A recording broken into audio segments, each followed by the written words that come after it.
Welcome back. I'm Greg from our Oklahoma home, and today we're going to talk about how to install an outlet when you've got wiring already in your wall.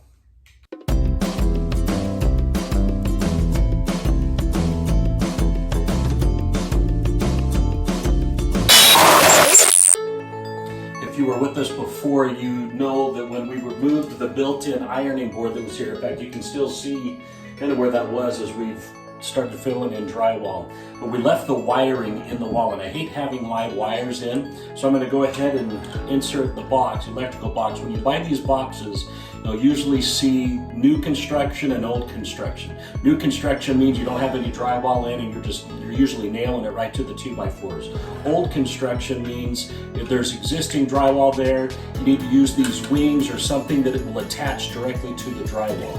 So for now, I'm just going to mark this right on my wall, and we'll go ahead and cut it out.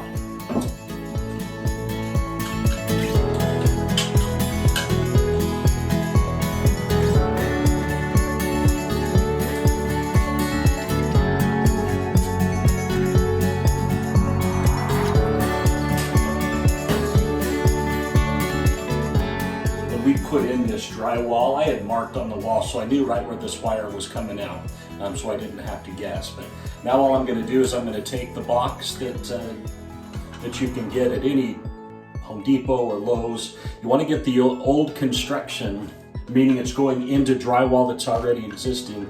Usually it has wings or something on it that when you tighten down the screws, the wings will hold it into place. And we're just going to run the wire through, insert it into the wall, and then tighten down the screws, and it will pull it up against the drywall and hold it into place.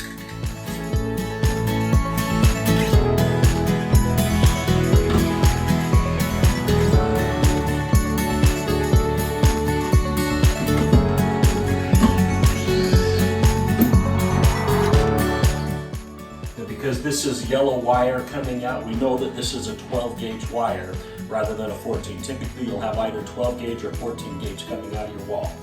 This is 12, which means it's a little bit thicker. So we're just going to go ahead and cut out the outer casing so that we can access those individual wires.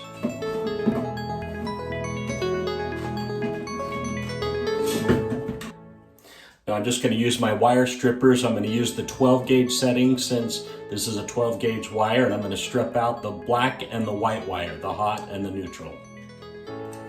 Now when you're using your outlet or putting in your outlet, one side is going to say hot, the other side's going to say white. The reason it doesn't say black is sometimes your hot wire is red, but your hot is always going to be black or red. Your neutral is going to be white, so you just make sure that it attaches to the right side. I should also note that you usually have two places for your hot wire coming in, two places for your white wire. That's in case you've got an outlet or a hot wire coming in and you also need it to continue on the run. In this case, this is the end of the run, so I'm only going to use one part of each side.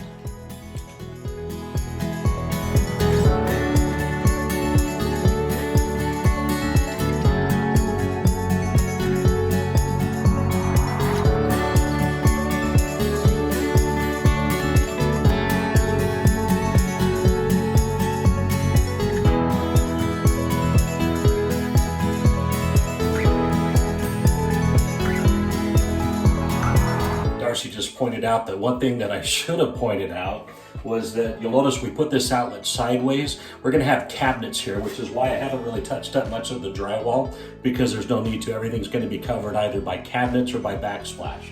But when it went ahead and installed the outlet sideways so that it'll sit right underneath that top cabinet. So now I'm just going to tighten it in.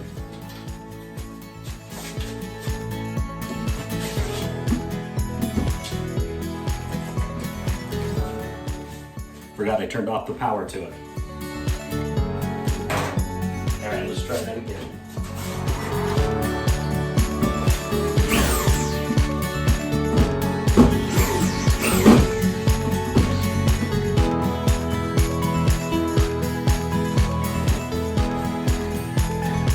Go ahead and just add the face plate and we're ready for it. Hopefully that was helpful to you. You're welcome to look at some of our other videos that show you how to run the wiring if the wiring is not already there. That's a little more tricky, but very, very doable, especially if you're willing to do some things with your drywall. As always, thanks for watching. Please subscribe if this is helpful to you. We always love to hear comments and questions, and if you have any videos that you would like to see, things that you would like demonstrated, please let us know in the comments. Thanks for watching our Oklahoma Home.